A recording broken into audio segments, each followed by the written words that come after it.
Hi everyone, so this is my first time doing a video actually, and I am recording myself, so bear with me if I keep looking at places that I'm not supposed to. It's because I'm not used to being in front of the camera, although I got this camera like, let me say, 7 years ago. I got this camera 7 years ago.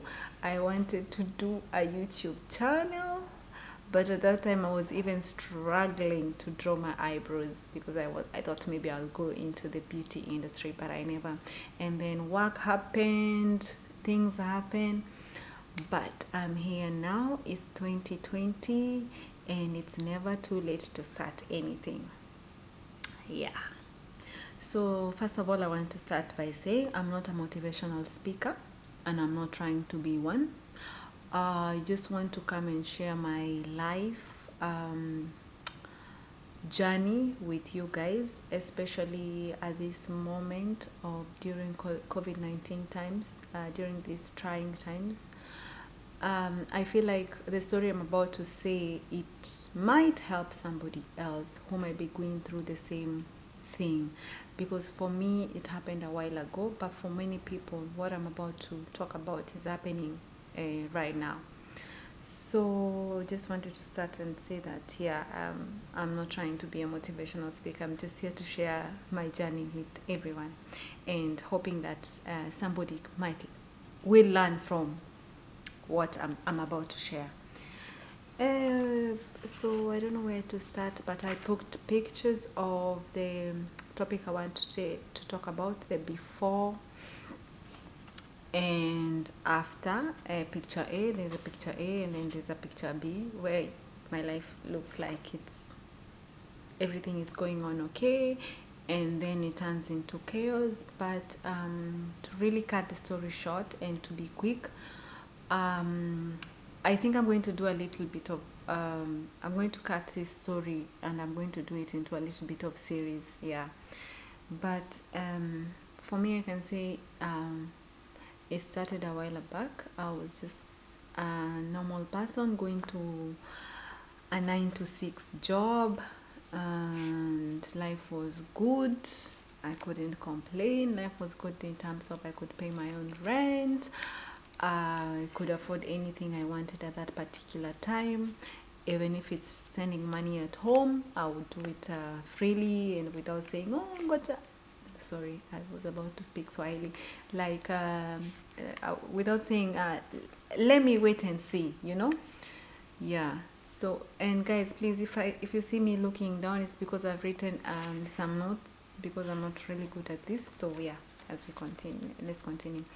So it was like just a normal girl, comfortable job, 9 to 6. I used to love my job very much, because it was somewhere that helped me learn a lot, and I loved my workmates. I actually looked forward to waking up and going to work in that kind of an environment. It was new to me, but I loved it. So, but on this particular day, on a Thursday, I woke up to go to work as normal, but by the end of that day, I was terminated. And at first, when I was terminated, because I got my job through, what are these people called? The group that helps you find jobs. What are they called? Not agents. I say, guys, my head is not working properly here, but I got the job through an agency that places you to a company. So it's the agency that called me to tell me, your boss said on Sunday, do not report to work. I said, wow, okay. I'm still in the office. I was left with 1 hour. So they told me, hand over everything, but Sunday, do not report to work. You were terminated. So I asked why. My boss say, they told me, oh, because 14 days ago you were away, but you didn't give your return to work day on time. So I said, okay, I didn't want to fight. I was sick actually, And I remember I had just gone through a surgery, and even at that time they were terminating me. I had stitches on my stomach. So I think the shock, and plus like what is happening, and it's 5 p.m. I'm about to leave work at 6 p.m. I'm like, what just happened? And I didn't want to ask any other questions, so I just went and handed in my my login card to get to the office, and everything else that I needed to hand over, I handed it over. And I remember I went home. I don't know if I was confused or what was happening, but thank God I got home on time. I sat down. I cried. I didn't know if it was from the pain I was feeling from my heart, or it was still the pain I was feeling from my stitches still. But I cried, and at that time I had somebody I was living with, because they were helping me that time I was sick. Remember, I've just been sick like last week. I just came out from the hospital. So there's a friend of mine who used to live with me, and she asked me, what is wrong? I said, I've just been terminated. She says, what? I said, yeah. And that's when my life went helter-skelter. So that's a brief history of what happened that day, and how I woke up one day with a job, and by the end of the day I didn't have any. So what I wanted to say is, I know most people are going through the same thing right now. With the pandemic, maybe you woke up and you were told, because of the situation and the economy, the way it's going, we have to lay you off and all those things. And I know it's very difficult, especially for if it just happened. And for me, it was really difficult because I hadn't prepared myself. I hadn't prepared myself financially. I I hadn't prepared myself psychologically also, because if somebody tells you, oh, I am going to make you redundant, but I'm giving you 3 weeks, at least you have time to process it. But for me, it's on Thursday, Sunday, do not report to work. So I hadn't prepared, and I thought I would work at this place for some time, maybe 3 years, 4 years, or 5 years more than, because I had done 2 years already. So I was thinking I would still be in that workplace. So I wasn't prepared at all. And what I mean I wasn't prepared at all is, you know how you plan yourself, that this year I'm going to do this, next year I'm going to do that, this year I'm going to do this. So I was still paying my own rent. I'm doing all these things, but I haven't planned myself like, okay, if today my job ends, what am I going to do? And that is why I'm saying I wasn't prepared. I wasn't prepared financially. And so at that time, I had the friend who was living with me. Then I had a niece who had just come to Dubai, who was also my responsibility. The good thing with that time, I had already paid rent like half an year, so I knew, okay, we covered with rent and all that before maybe I could get another job. So I continued looking. Even the agency company helped me look, but I didn't find anything. By the time it was 6 months, and I was really frustrated. I remember I went from being this bubbly person to angry all the time. I was angry with God. I was like, why would you do something to me at this particular time? Why? Like, why would God allow such a thing to happen to me? I was so angry, especially with God. Outside there, I was not really angry. Angry. I would like put on the biggest smile, but inside it's just chaos that is happening from my head to my heart. It's just chaos. If you can just open it, if you could just open me up, you would find chaos. But For me, I think it's okay to feel like that. I used to have friends who every time would tell me, some friends, not all friends, I don't think, what are you doing? It seems like you're not doing anything to go back to how your life was, da, da, da, da. And I would say, oh, I'm working on it. But the truth of the matter is, on the other end, people don't really know what you really are going through, and not everybody handles bad news the same. Me, especially, I don't handle abandonment issues, because those people seems like they abandoned me, right? No, yeah, but rejection, I don't handle rejection really well, because I kept asking myself, why is this happening to me? Why did this particular thing really only happen to me? So before I could get into the right mind frame, I think I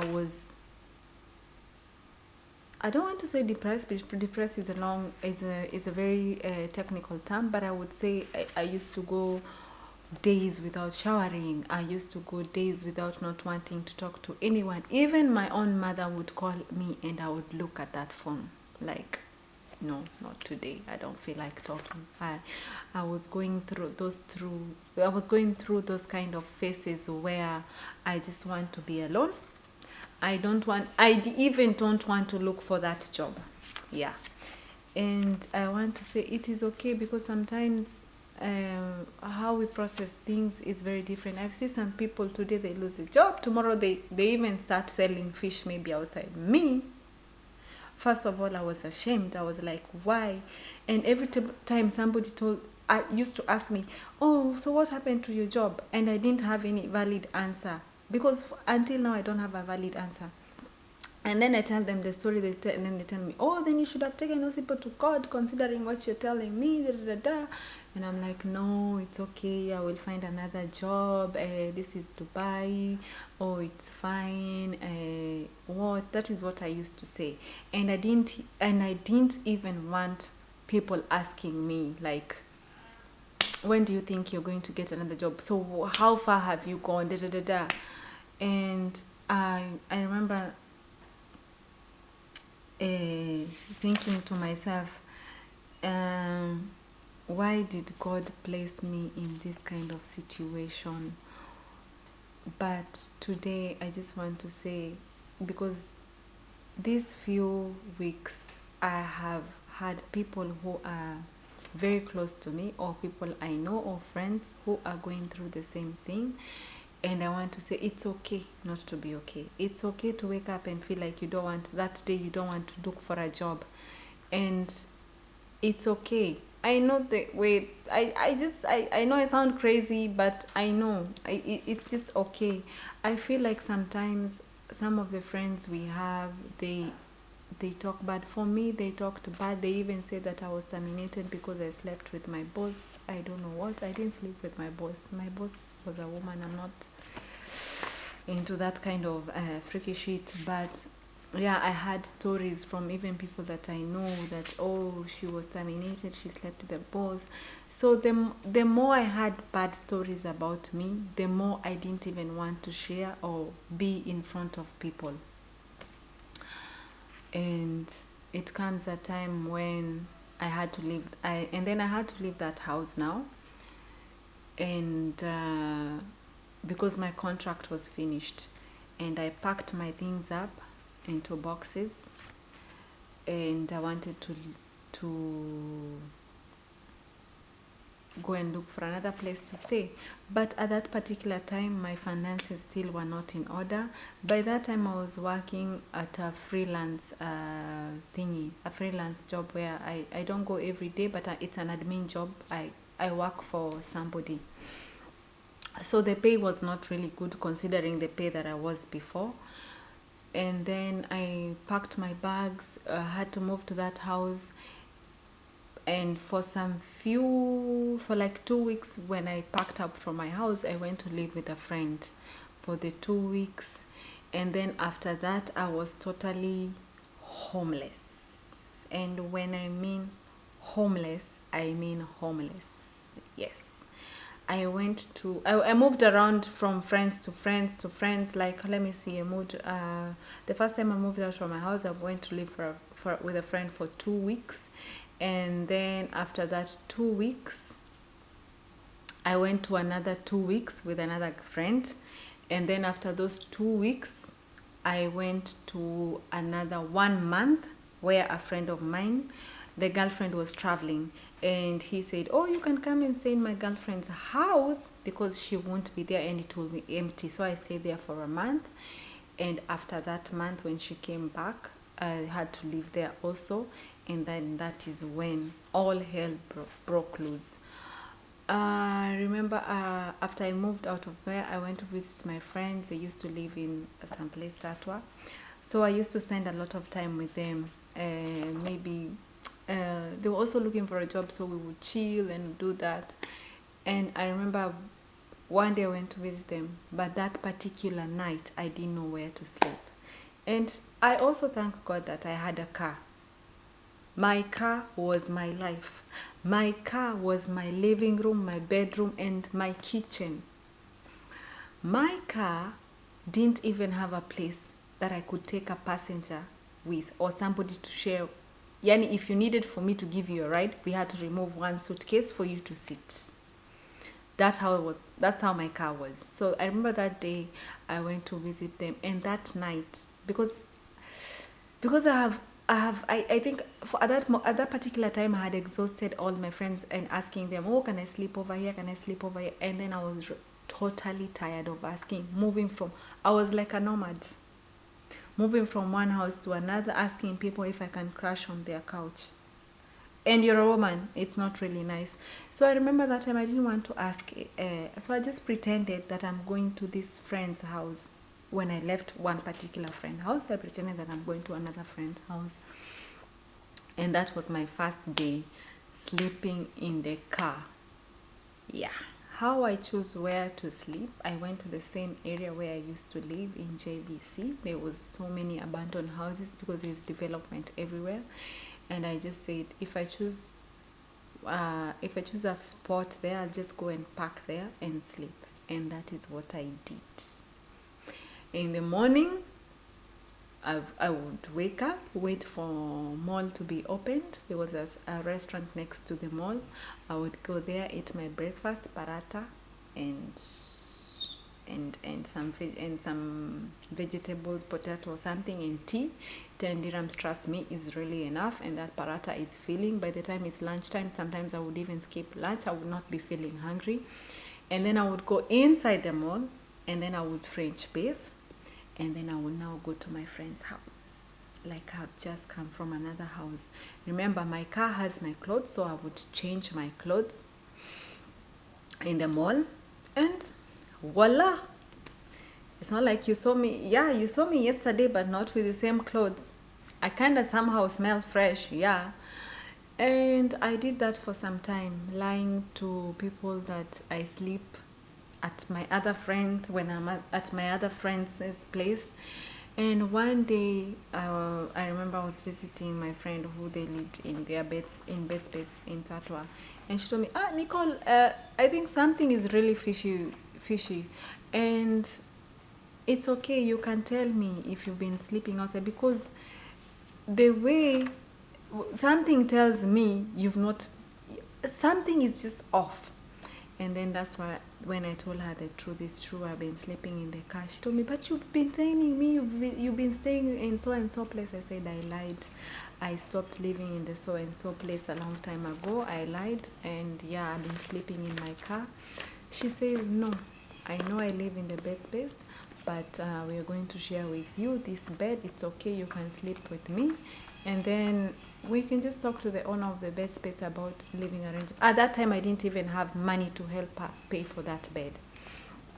And God bless her soul, she was also looking for a job. She didn't have a job, so it's the money that her mom was giving her and the space that she had, she was sharing with me. So it's not every day you find people like those, that they have close to nothing, but they're the ones who are willing to help me. So I said, okay, I started living in that bed space with her. And that's how I lived there for some months until you guys know women stuff. I think a story of she said, he said, she said came along.